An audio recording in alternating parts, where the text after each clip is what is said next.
예, 오늘은 교회 목사의 사모에 대해서 한번 생각해 보려고 합니다. 한국 교회에서 사모로 살아가는 것이 참 쉽지 않습니다.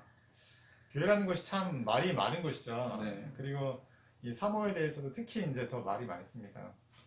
교회 사역에 열심히 참여하면 사모가 너무 설친다라는 얘기를 듣고, 또 뒤에서 조용히 남편의 목회를 내조하는 이 사모에 대해서는 사모가 교회에 너무 관심이 없고 교회 사역에 너무 참여를 안 한다, 이런 얘기를 듣습니다. 낄끼 빠빠라는 말이 있죠. 네. 낄 때 끼고 빠질 때 빠지라는 뜻인데, 정말 사모들만큼 교회에서 눈치껏 융통성 있게 행동해야 하는 직책이 없습니다. 사모들의 운신의 폭이 매우 좁고 무엇을 해도 욕먹기가 십상이죠. 목사님, 이 사모님들이 갖는 어려움이 구체적으로 어떤 게 있을까요? 네, 뭐 제가 아직 미혼이기 때문에 아직 그런 오늘 좀 커밍아웃을 하시네요, 목사님. 그런 어려움이 뭔지는 잘은 모르지만 그래도 제 주위에 있는 동기들이나 특히 또 제 여동생도 사모이기 때문에 그런 어려움은 사실 직간접적으로 저도 지금 듣고 또 저희도 좀 보고 있는 상황입니다. 사모들이 목회 소명을 갖고 목사님과 결혼할 케이스 분명히 있는데요. 근데 대부분 사랑한 사람이 목사님이기 때문에 만나는 경우가 많습니다. 그러니까 본인이 사랑한 사람과 결혼한 것 뿐인데, 교인들은 사모들에게도 목사만큼의 영적인 수준을 요구하는 경우가 있습니다.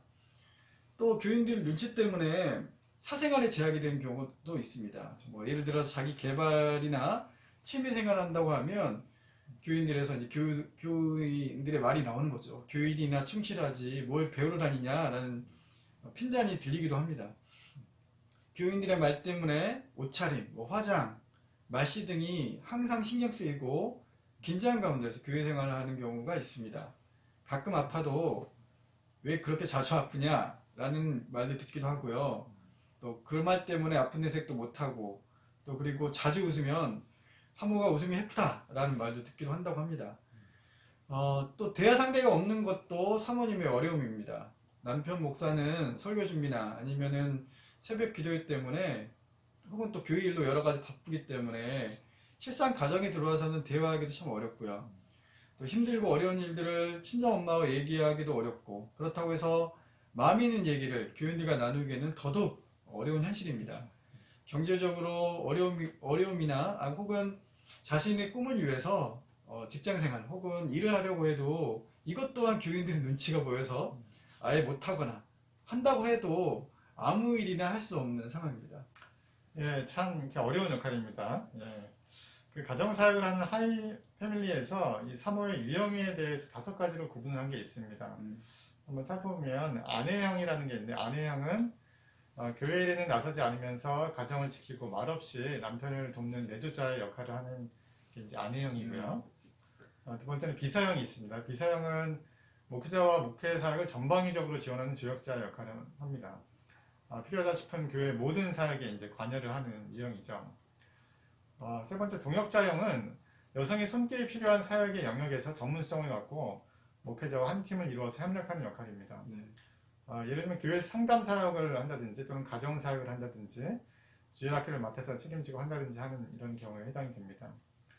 직업인형은 교회 밖에서 전문적인 직업을 갖고 자아실현에 충실한 직업인을 얘기하는데, 사모님이 교사나 또는 간호사, 약사 등인 경우에 네. 교회 사역보다 일에 더 집중하고 충실하는 경우가 이제 해당이 되겠습니다. 전천후형은 생활전선에 뛰어들어서 생계유지와 사모 역할을 병행하는 슈퍼우먼의 역할인데, 이 유형은 주로는 이제 미자립교회 어떤 사모님에게 해당이 될 것 같아요. 네네. 교회 일도 아주 이제 열심히 하시면서 또 이제 생계를 위해서 다른 일도 병행하는 경우에 해당이 되겠습니다. 네. 전통적인 사모의 역할, 교인들이 바라는 사모상은 아마도 이제 조용히 골방에서 기도 열심히 하면서 교회에 별로 관여 안 하고 말없이 내조하는 이 아내형일 텐데, 사회가 변화해가면서 사모가 전문적인 직업을 갖는 경우도 있고, 또 미자립 교회가 많아서 사모가 생계의 많은 부분을 책임져야 하는 부분도 있기 때문에 교인들도 열린 마음으로 이 사모님의 다양한 역할을 인정해주는 것이 필요할 것이라고 생각이 됩니다. 네. 사모란 직업은 어떤 의미에서 남편이 목회자에게 부속되는 이름이기도 합니다.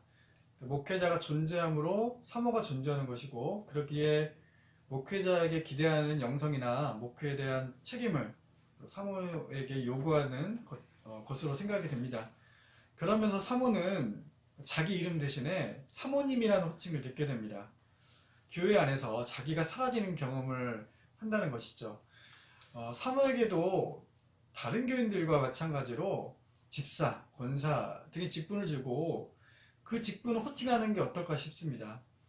제가 섬기고 있는 언덕교회는 이렇게 하고 있는데요. 처음에는 좀 어색하겠지만 이게 정착이 되면 호칭의 변화로 인해서 사모가 부담해야 됐던 불필요한 책임들, 또 교인들이 바라는 그런 불필요한 요구들이 그런 부분들이 많이 없어질 거라 생각이 됩니다. 또 한 가지는 사모도 역시 같은 믿음의 형제, 자매인 누군가의 언니이고 또 누나이고 또 동생이고 또는 딸이라는 사실을 우리 교인분들이 기억을 해야 할 것입니다.